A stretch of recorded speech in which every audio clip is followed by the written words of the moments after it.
Halo semua, apa kabar? Anda ada di acara Kelimpahan Alkitabiah, saya Chang Lause akan menjadi hostnya. Sebelum saya mulai acara hari ini, saya mau kenalkan diri dulu. Kalau buat Anda yang belum kenal saya bukan pendeta. Ini bukan acara rohani, ini lebih tepatnya acara keuangan. Jadi buat orang-orang yang pengen melek finansial nih, cocoknya nih ada di sini. Ini gabungin antara keuangan sama firman. Jadi kita dapat perspektif lah mengenai keuangan dari firman. Saya nggak beribadah, saya bukan pendeta, saya beribadah di Jakarta City Blessing cabang Green Lake. Saya bekerja sebagai konsultan keuangan. Jadi saya bukan pendeta. Hari ini topik yang saya mau bawain judulnya adalah perangkap yang bernama uang. Perangkap yang bernama uang. Eh Orang kalau misalnya Anda sudah biasa dengar saya punya siaran ya, saya selalu ngomongin soal bagaimana caranya supaya kita bisa maju secara keuangan. Bagaimana caranya supaya kita bisa lebih baik lagi, kita bisa lebih makmur lagi, lebih sukses lagi. Tapi saya hari ini mau jelasin sesuatu buat mengimbanginya. Nah, seringkali orang itu melihat uang itu sebagai jawaban atas masalah mereka. Jadi kebanyakan orang, bahkan termasuk orang Kristen, akan menilai uang sebagai hal yang paling penting. Ini adalah sesuatu yang sangat salah. Dari mana perspektif ini muncul? Karena kita berpikir bahwa apa-apa butuh uang, segala sesuatu bisa diselesaikan dengan uang. Saya setuju bahwa uang bisa menyelesaikan banyak masalah. Saya setuju. Tapi yang menjadi masalah adalah ketika uang itu menjadi sesuatu yang kita anggap sebagai prioritas. Ini akan menjadi masalah besar. Kenapa bisa begitu? Karena firman bilang di dalam 1 Timotius 6,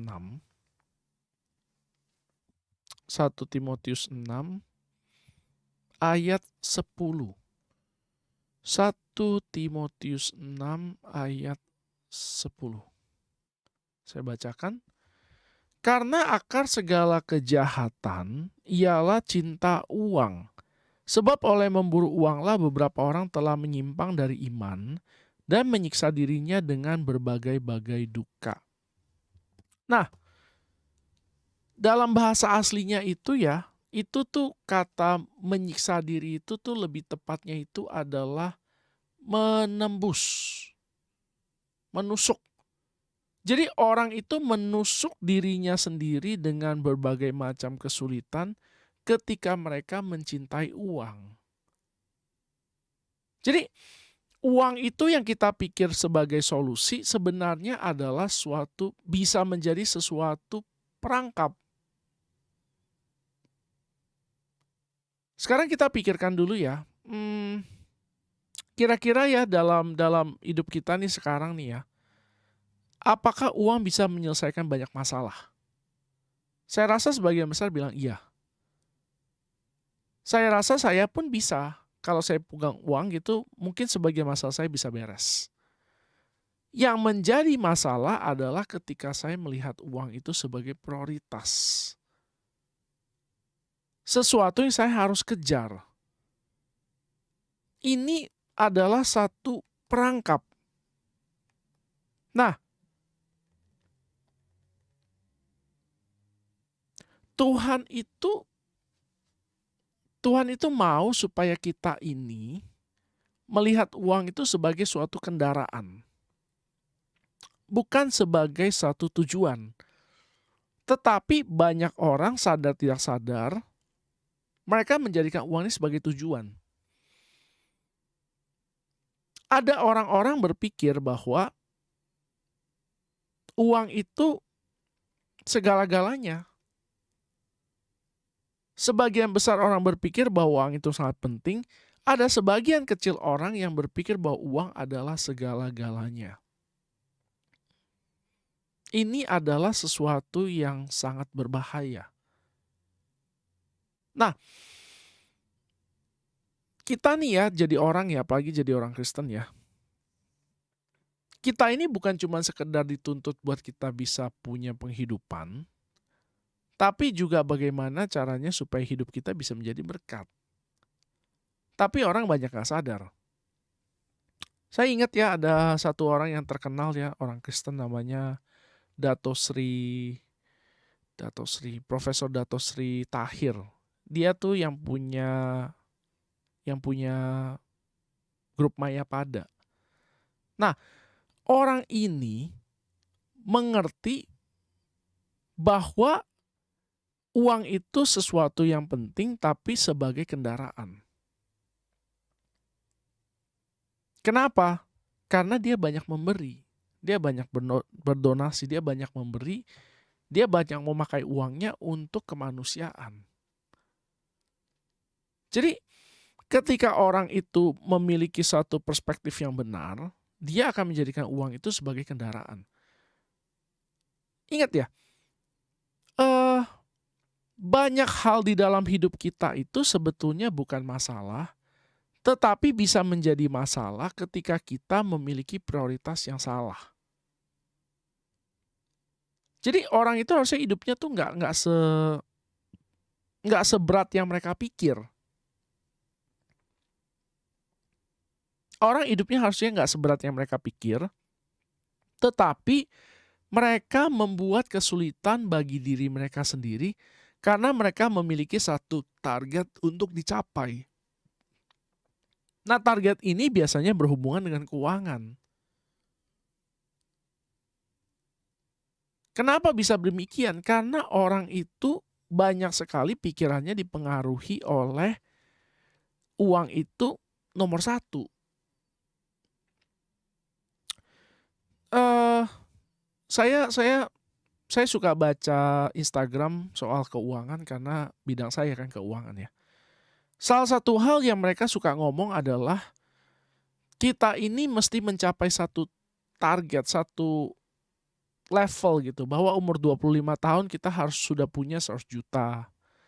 Umur sekian kita harus sudah punya sekian. Umur segini harus punya segini.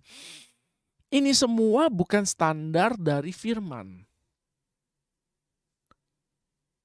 Nah, kalau kita tidak hati-hati menyikapi semua informasi yang salah ini, uang itu akan menjadi satu perangkap.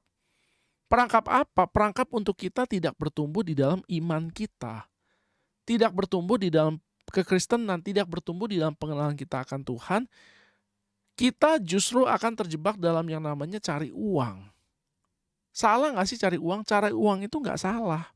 Sama sekali gak salah dong. Yang salah adalah kalau kita hidupnya hanya untuk mencari uang. Jadi kita bayangkan ya sederhana kayak begini nih ya. Tuhan itu ciptakan manusia. Fungsinya itu adalah supaya manusia itu punya hubungan sama Tuhan. Tapi bukannya kita pakai daya upaya kita untuk membangun hubungan sama Allah, kita justru pakai semua daya upaya kita untuk mencari sesuatu yang lain.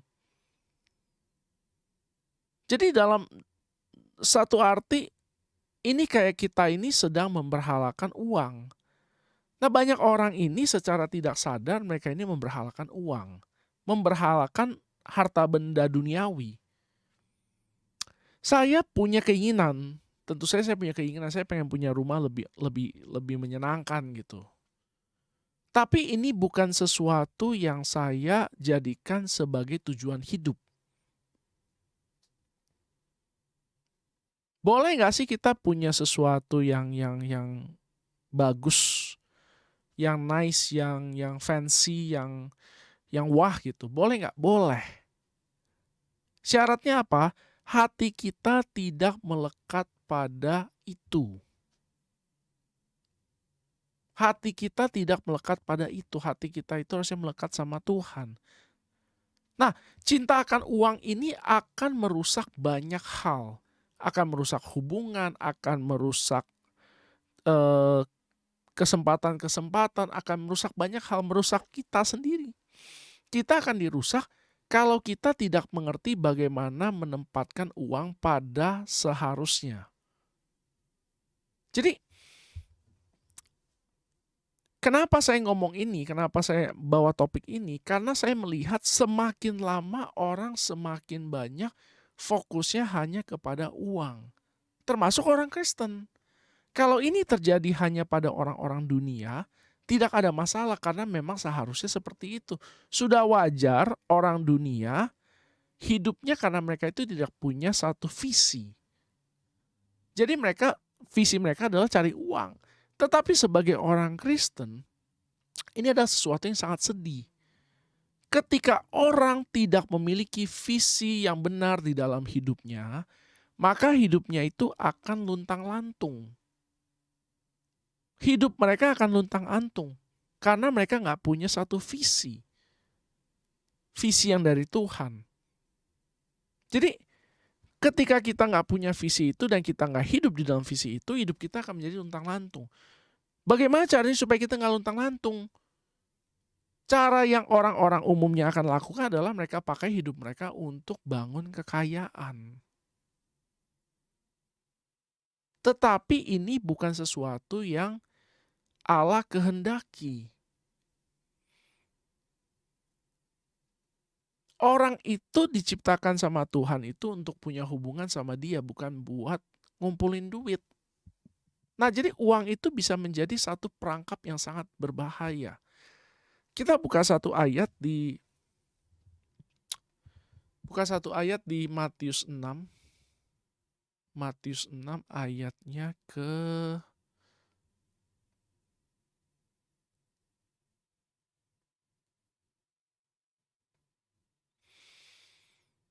24. Matius 6 ayat 24.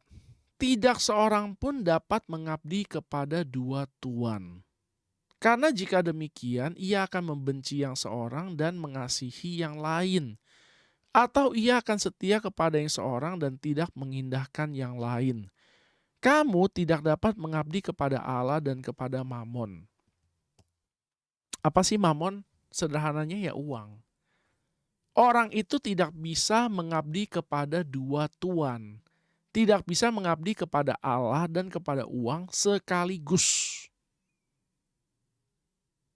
Orang tidak bisa menyembah Tuhan dan menyembah uang sekaligus. Orang nggak bisa mengasihi Allah dan mengasihi uang sekaligus. Kita mesti pilih. Nah, ketika kita menjadikan Tuhan sebagai tuan, ketika kita menjadikan Tuhan sebagai bos, sebagai raja, maka hidup kita akan ada di track yang benar. Tetapi ketika kita pilih uang sebagai tuan kita, sesuatu yang kita harus layani, hidup kita tidak akan ada di track yang benar. Saya punya guru sekolah Alkitab ya, menurut saya hidupnya luar biasa sekali. Dulu sekali ya beliau ini kalau dia bisnis cari uang sangat mudah. Dia cari uang sangat mudah. Dia bisa dapat miliaran rupiah mudah sekali. Tapi sekarang ya sebagai seorang guru sekolah Alkitab, dia udah pasti gak punya penghasilan sebesar dulu. Tapi menurut beliau, kualitas hidup yang sekarang dia miliki jauh lebih tinggi daripada dulu waktu dia begitu berlimpah uang. Kenapa bisa begitu? Karena dia punya pola pikir sudah benar. Pola pikir guru sekolah Alkitab saya sudah benar, yaitu hidup ini untuk Tuhan dan bukan untuk uang. Nah, ketika kita membuat uang sebagai tuan, kita akan menyusahkan diri kita. Kita akan membuat diri kita mengalami berbagai macam pencobaan yang tidak perlu. Contoh yang begini ya, gampang ya. Saya kan saya pengen punya rumah yang lebih nice lagi. Kalau saya jadikan itu sebagai suatu tujuan hidup, saya akan lakukan berbagai macam cara supaya saya bisa peroleh itu. Kalau penghasilan saya kurang, saya akan lakukan lebih banyak lagi, macam-macam saya harus lakukan Dengan itu saya akan mengorbankan waktu dengan keluarga saya. Saya tidak akan pedulikan anak saya banyak-banyak. Saya nggak akan melakukan banyak hal sama istri dan anak saya. Waktu weekend saya kerja terus, sehari saya tidur 6 jam. Saya akan mengorbankan kesehatan saya. Sampai saya berhasil peroleh uang itu. Nah, akhirnya saya dapat uang itu, saya beli rumah itu. Tetapi hubungan saya sama anak-anak saya kurang baik. Hubungan saya sama istri saya kurang baik. Begitu banyak hal yang harus saya bayar hanya untuk mendapatkan sesuatu yang tidak kekal. Seringkali orang itu waktu mereka mengejar uang, mereka tidak menyadari bahwa uang itu adalah sesuatu yang sangat fana. Sesuatu yang sama sekali tidak memiliki nilai kekekalan. Tetapi mereka buru mati-matian karena ini memuaskan daging. Nah, orang tidak sadar menjadikan uang itu sebagai sesuatu untuk memuaskan keinginan daging mereka. Sebetulnya yang orang mau itu bukan uangnya. Yang sebetulnya orang mau itu bukan uangnya. Yang orang mau itu adalah satu keadaan. Satu keadaan di mana mereka tidak perlu takut lagi, tidak perlu khawatir lagi, tidak perlu susah lagi, tidak perlu bingung lagi. Dan mereka pikir jawaban itu terletak pada uang.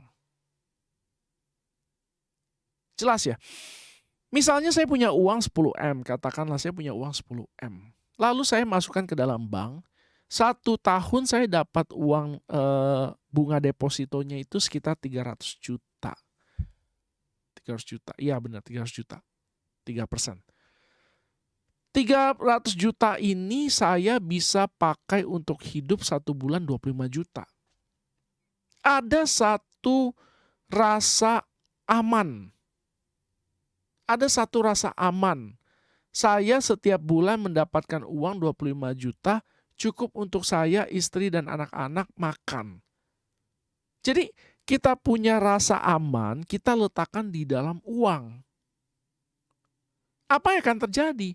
Misalkan tiba-tiba bank itu dilikuidasi kayak dulu tahun 98, tiba-tiba semua bank tutup, uangnya hilang, hal pertama yang akan kita lakukan adalah kita akan menjadi takut. Aduh, duit saya hilang. Nih bagaimana nih? Saya bagaimana makan? Nah, uang itu memberikan satu rasa aman yang palsu. Kenapa? Karena itu adalah sesuatu yang fana. Kalau kita pegangan sama tali ya, tali. Misalnya kita gelantungan di tali. Nggak akan ada orang yang gelantungan pakai benang. Kenapa? Karena benang itu nggak kuat. Orang pasti mau tali yang kuat, yang tebal. Dan kalau dipegang nggak sakit. Nggak ada orang yang pilih benang atau pilih tali rafia. Karena itu menyeramkan. Tetapi banyak orang mempertaruhkan hidup mereka dengan mempercayai sesuatu yang namanya uang. Yang sebetulnya sangat fana. Jadi, kalau misalnya kita menyadari sebetulnya uang itu sebetulnya nggak sewah itu, nggak sehebat itu, nggak luar biasa itu, kita pasti akan mau mencari sesuatu yang lebih stabil. Sesuatu yang lebih kuat, sesuatu yang lebih kokoh, sesuatu yang bisa lebih dipercaya. Nah, apa itu? Apa itu? Itu adalah Tuhan. Sesuatu yang kokoh, bisa dipercaya, pasti, selalu stabil, tidak lain dan tidak bukan adalah Tuhan. Jadi, kita mesti berhenti memerangkap diri kita sendiri dengan uang. Pola pikir kita harus berubah. Kita harus mulai melihat uang sebagaimana seharusnya. Apa yang seharusnya kita lihat dari uang? Uang itu nggak lain dan nggak bukan hanyalah satu sarana supaya kita bisa melayani Tuhan. Satu sarana di mana kita bisa memperbesar kerajaan Allah. Kalau misalnya bagaimana cara kita bisa tahu bahwa kita ini pikirannya cuma uang, apakah kita diperangkap sama uang apa enggak? Sederhana sekali. Ketika kita dapat uang, apa yang pertama kali kita pikir kita mau beli? Apa yang kita mau lakukan dengan uang kita? Kalau semuanya bersifat duniawi, berarti kita diperangkap oleh uang. Tetapi kalau kita berpikir bahwa kita mau menyenangkan Tuhan, kita memberi kepada Tuhan, kita mau melakukan sesuatu untuk orang lain dengan uang kita, berarti kita punya pola pikir sudah benar. Banyak orang ya, waktu itu ada kejadiannya saya ingat.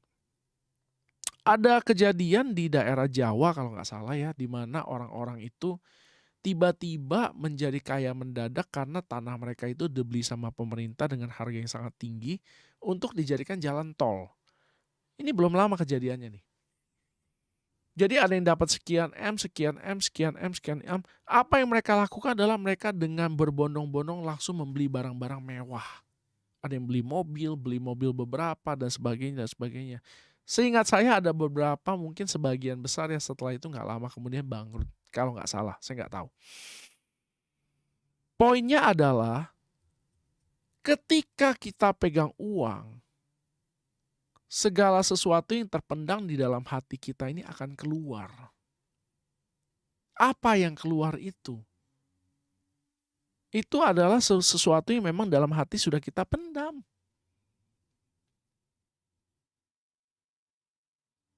Ada orang yang mereka tidak selingkuh karena mereka nggak punya uang. Ketika mereka punya uang, hal pertama yang mereka mau lakukan adalah mereka mau berselingkuh.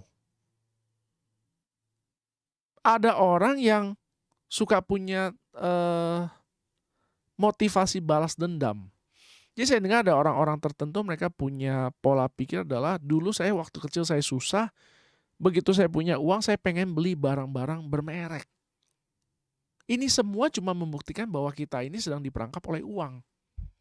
Kita sedang diperbudak oleh uang. Ada orang-orang tertentu yang mereka pakai uang, mereka udah dapat uang, mereka pakai buat memuaskan segala macam hawa nafsu mereka. Nah ini semua, saya nggak bilang ini mesti berdosa, bisa aja kita pakai duitnya buat kita misalnya pergi makan lah, makan yang enak lah, beli rumah lah yang mahal, beli mobil lah yang keren lah. Saya nggak bilang itu salah dan berdosa.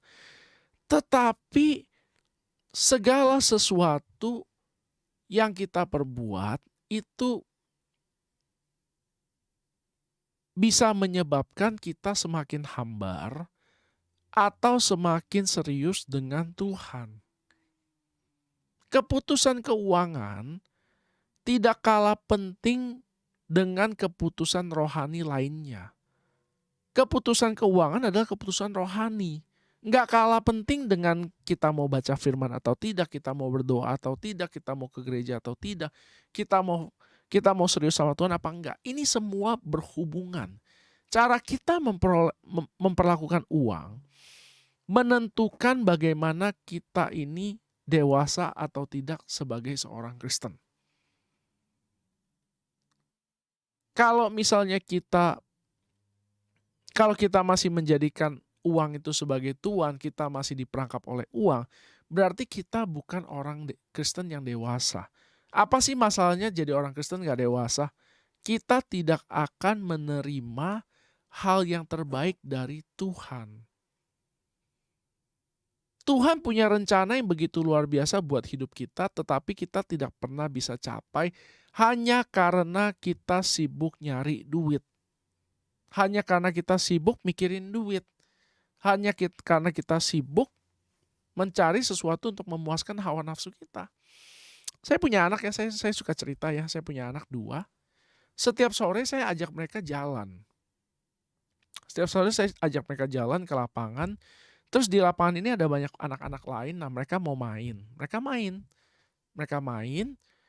Saya bisa pilih waktu itu, saya mau ikut main sama mereka, menikmati waktu itu, atau saya mau sibuk yang lain. Nonton drama Korea misalnya, atau saya pikirin hal ini, hal itu yang sebetulnya nggak penting. Saya nggak pada waktu, saya nggak ada di waktu itu. Alangkah sayangnya saya melewatkan momen-momen yang penting. Menurut saya penting, keluarga saya penting, anak saya penting menurut saya. Saya melihat perkembangan anak saya dari dia lahir sampai sekarang, 1 2,5 tahun, 1 6 bulan. Dari mana saya bisa lihat? Karena saya dari awal saya jagain mereka dan saya tahu, saya yang urus mereka. Nah, anak saya yang pertama ini, saya dengar setiap hari dia memiliki kosakata yang baru. Saya lihat pertumbuhan itu dan ini adalah sesuatu yang menurut saya sangat penting. Yang tidak bisa digantikan dengan uang. Tapi banyak orang gak melihat ini penting. Banyak orang gak lihat Tuhan itu penting. Banyak orang melihat uang, uang, uang, dan uang. Nah, ini akan merusak mental kita. Tuhan tidak mau hidup kita rusak hanya karena uang. Oleh karena itu, janganlah kita diperangkap oleh uang. Saya sampai sini dulu. Habis break saya lanjut lagi. Sebelum break saya mau kasih tahu, saya buka nomor telepon saya. Kalau misalnya ada yang mau tanya, mau komen, silakan 081932184218. Sekali lagi 081932184218.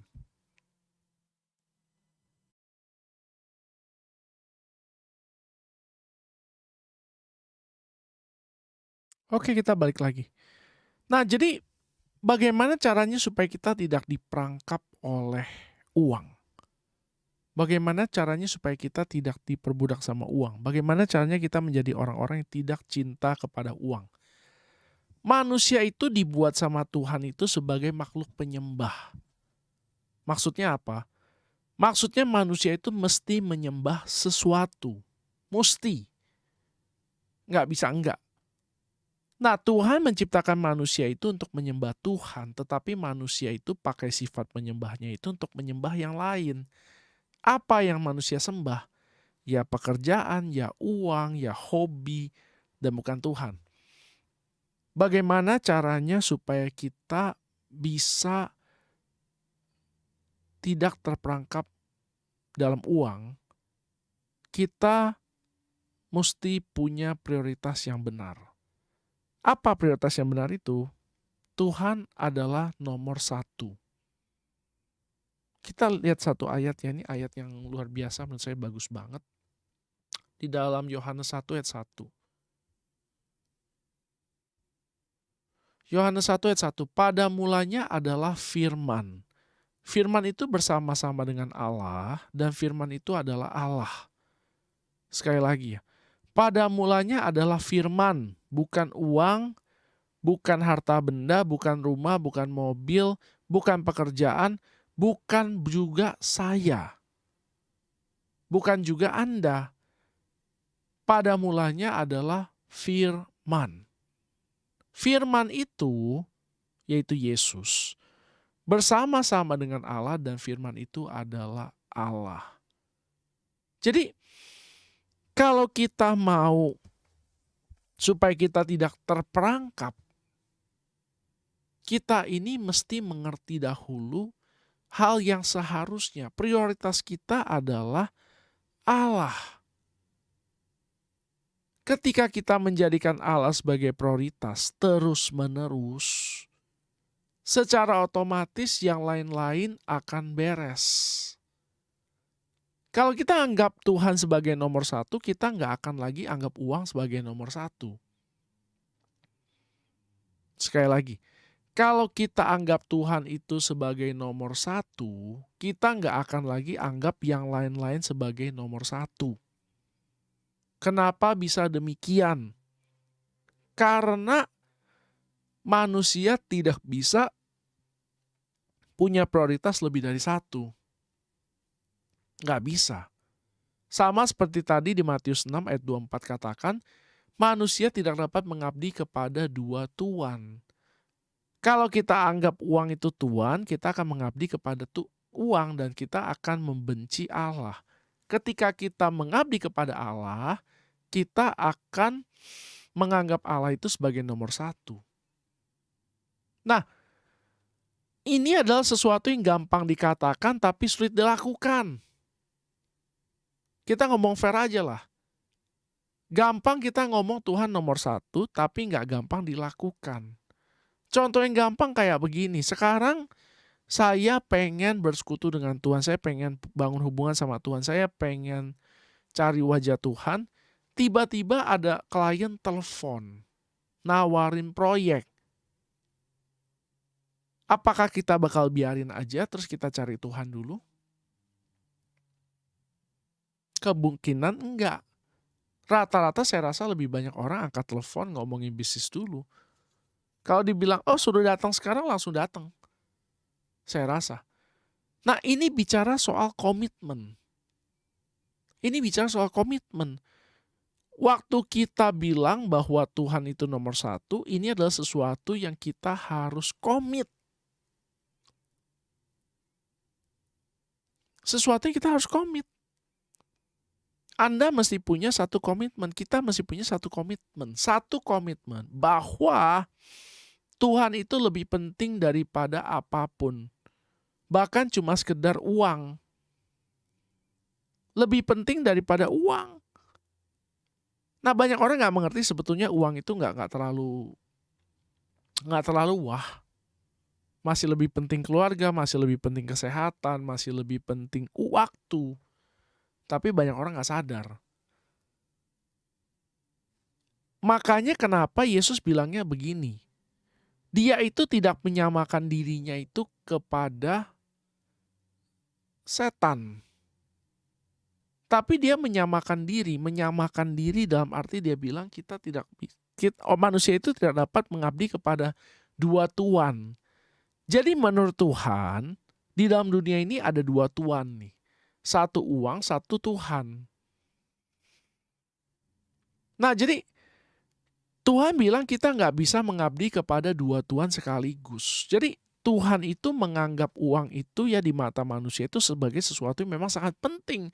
Musuh, tanda kutip musuh utamanya Tuhan adalah uang. Jadi kita mesti punya satu komitmen untuk selalu memegang teguh bahwa Tuhan itu nomor satu. Apapun yang terjadi, uang itu tidak lebih penting daripada Tuhan. Tuhan itu harus selalu lebih penting, harus selalu yang terpenting di dalam hidup. Nah, bagaimana caranya kita bisa sampai ke level itu? Sampai ke level di mana kita mau berkomitmen dan kita selalu pegang komitmen kita bahwa Tuhan itu nomor satu. Kita mesti melakukan yang namanya pembaharuan budi. Nah, ayatnya di Roma 12, saya buka Roma 12. Roma 12 ayat 2 dia bilang begini, janganlah kamu menjadi serupa, saya rasa saya lebih baik mulai dari Roma 12 ayat 1 dulu. Karena itu saudara-saudara, demi kemurahan Allah, aku menasehatkan kamu supaya kamu mempersembahkan tubuhmu sebagai suatu persembahan yang hidup, yang kudus, dan yang berkenan kepada Allah, itu adalah ibadahmu yang sejati. Janganlah kamu menjadi serupa dengan dunia ini, tetapi berubahlah oleh pembaharuan budimu sehingga kamu dapat membedakan manakah kehendak Allah, apa yang baik, yang berkenan kepada Allah, dan yang sempurna. Jadi ada dua hal yang kita mesti lakukan kalau kita mau bisa berkomitmen Tuhan itu selalu nomor satu. Pertama adalah kita harus mau mempersembahkan hidup kita sebagai persembahan yang hidup. Yang kedua adalah kita harus mau merubah budi kita. Dengan apa? Dengan firman. Ketika kita terus-menerus menyerahkan hidup kita kepada Tuhan dan membiarkan firman Tuhan merubah pemikiran kita, kita akan semakin mudah untuk memegang komitmen kita. Saya kasih contoh yang gampang. Saya kalau tidak pernah membangun komunikasi dengan istri saya tidak punya hubungan yang kuat dengan istri saya, akan mudah buat saya selingkuh. Kenapa? Karena saya tidak merasa ada sesuatu yang harus saya korbankan. Tetapi kalau saya punya hubungan yang luar biasa baik dengan istri saya, kami sangat baik hubungannya, kami sangat cocok, kami sangat baik, kami sangat saling mengasihi, pikiran untuk selingkuh pun tidak akan terlintas di dalam pikiran saya. Nah, kita mesti punya satu hubungan sama Tuhan yang begitu kuat sehingga terpikir untuk menggantikan Tuhan dengan sesuatu yang lain pun tidak ada. Apakah ini sesuatu yang mungkin dilakukan? Bisa banget. Kuncinya itu yaitu dua itu. Pertama, kita mau mempersembahkan hidup kita sebagai persembahan yang hidup. Dan yang kedua adalah kita mau memperbaharui pikiran kita dengan firman. Nah, ada satu cerita yang saya dengar ya, ini menarik sekali. Jadi tahun berapa saya lupa, 63 kalau nggak salah ya. Itu pertama kali manusia itu pergi ke bulan. Jadi ada dua orang, satu namanya Neil Armstrong, satu lagi Buzz Aldrin. Jadi Buzz Aldrin itu ditanya, kalau nggak salah Buzz Aldrin dia ditanya, apakah perjalanannya mulus dari bumi itu ke bulan? Dia bilang, oh enggak, kami harus setel terus pesawatnya setiap 5-10 menit. Jadi pesawatnya itu tuh selalu melenceng. Dia setiap 5-10 menit mesti setel lagi supaya dia lurus lagi. Setel lagi supaya lurus lagi. Nah, ketika akhirnya pesawat itu mendarat di bulan, itu mereka itu nyampe hampir keluar sedikit daripada jalur yang mereka harusnya mendarat. Jadi jalur mendarat itu besar sekali, tapi mereka hampir melenceng. Karena itulah orang itu mesti terus-menerus mengingatkan diri mereka sendiri betapa pentingnya buat mereka untuk menjaga hubungan mereka dengan Allah. Kalau tidak, mereka akan jatuh ke dalam perangkap uang itu. Penting untuk diingat bahwa Tuhan itu menciptakan kita itu untuk berelasi. Tuhan ingin memiliki hubungan yang kuat dengan setiap dari kita. Dan efek daripada hubungan itu adalah kita akan diberkati. Orang yang mencari uang mungkin akan menemukan uang, tetapi orang yang mencari Tuhan akan menemukan segala-galanya yang mereka butuhkan. Bahkan lebih. Contohnya kayak beginilah, sekarang saya punya anak. Kalau anak saya misalnya amit-amit mereka memberontak ya, mereka pergi keluar dari rumah karena mereka gak suka sama saya, mereka mau cari sesuatu yang lain apa gitu, mungkin mereka akan temukan. Tetapi sebetulnya kalau mereka pulang ke rumah, mereka tetap bergaul dengan saya, apapun yang saya miliki adalah milik mereka juga. Apapun yang Tuhan miliki sebetulnya juga adalah miliknya kita. Jadi kalau kita mau cuma sekedar punya sesuatu yang bersifat duniawi, Tuhan pun akan berikan. Jadi nggak usah takut kalau kita ikut Tuhan, hidup kita akan susah dan menderita. Enggak. Oh, kita pasti jadi miskin kalau ikut Tuhan sungguh-sungguh. Enggak. Bagaimana mungkin? Saya aja yang bapak dunia yang jahat, saya nggak mau anak saya hidup susah dan kekurangan. Apalagi Bapa kita di surga yang begitu penuh dengan kasih terhadap kita. Dia tidak mau kita menderita kekurangan. Tetapi jangan jadikan itu sebagai tujuan hidup. Matius 6. Matius 6 ayatnya ke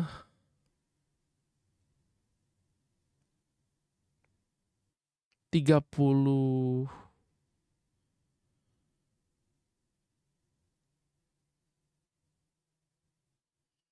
Mulai dari 28. Dan mengapa kamu khawatir akan pakaian? Oh, mulai dari 26 aja nih. 25.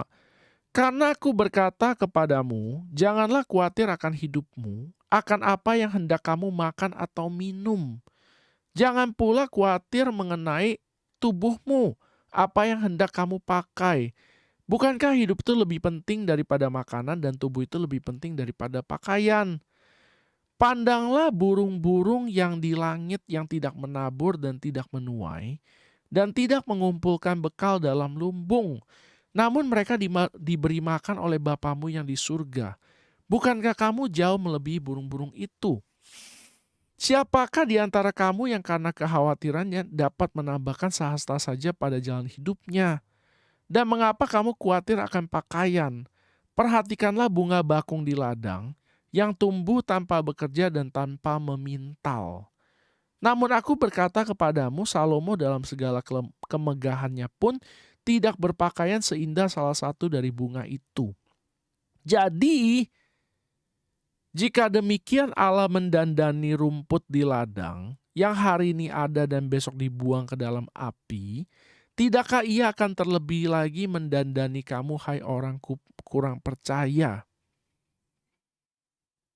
Sebab itu janganlah kamu khawatir dan berkata, apakah yang akan kami makan, apakah yang akan kami minum, apakah yang akan kami pakai? Semua itu dicari bangsa-bangsa yang tidak mengenal Allah. Akan tetapi Bapamu yang di surga tahu bahwa kamu memerlukan semuanya itu. Tuhan tahu bahwa kita memerlukan semuanya itu. Tetapi carilah dahulu kerajaan Allah dan kebenarannya, maka semuanya akan ditambahkan kepadamu. Nah, ketika kita mencari Tuhan dengan segenap hati kita, segala sesuatu yang kita butuhkan pasti akan ditambahkan. Saya mau sharing sampai sini aja, saya tutup.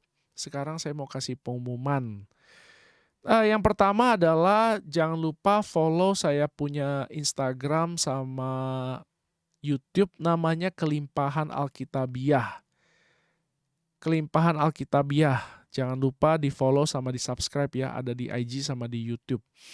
Kedua adalah saya mau kasih tahu bahwa acara ini adalah acara yang disponsori. Ada orang yang memberi kepada acara ini supaya acara ini terlaksana, karena ini perlu biaya. Jadi sewa studio dan sebagainya ini semua perlu biaya. Nah, oleh karena itu buat Anda yang diberkati oleh acara ini, Anda merasa tergerak, Anda ingin memberkati acara ini, silakan menabur. Silakan kontak ke saya, nomor telepon saya 081932184218. Sekali lagi 081932184218. Berapapun jumlah yang Anda ingin berikan kepada acara ini akan sangat dihargai. Pengumuman ketiga yang saya mau kasih tahu adalah saya ada buku, saya bikin buku rohani, judulnya adalah Hubungan dengan Allah. Kalau ada yang tertarik, ini bentuknya PDF. Saya kasih gratis, cukup WhatsApp aja. Jadi kontak saya, nanti saya kirim pakai WhatsApp. Yang keempat, setiap hari Jumat malam jam 8 sampai 9 saya ada Zoom. Kalau ada yang tertarik mau ikut, silakan kontak saya. Ini ngomongin topiknya ini topik yang umum, topik yang rohani, bukan soal uang. Terakhir, saya mau kasih tahu bahwa saya mau bantu setiap orang kalau di sini mereka ada yang punya usaha atau mereka butuh iklanin sesuatu, silakan kasih tahu saya iklanin. Sejauh ini sudah ada yang menghubungi saya untuk iklanin rumahnya di Jalan Ampera, mau dijual, Jakarta Selatan. Terus ada apartemen di BSD, mau disewain. Terus ada kue bulan, ada... Sejauh ini kira-kira itu aja sih. Kalau ada yang tertarik silakan kontak saya. Ada yang mau tanya-tanya soal produknya, silakan kontak saya. Terakhir, saya rasa ini pengumuman terakhir. Saya adalah konsultan keuangan. Kalau ada yang mau tanya-tanya soal keuangan, ada yang mau tanya produknya, saya punya asuransi Allianz. Silakan kontak saya. Itu aja saya rasa siaran saya hari ini. Semoga diberkati. Shalom.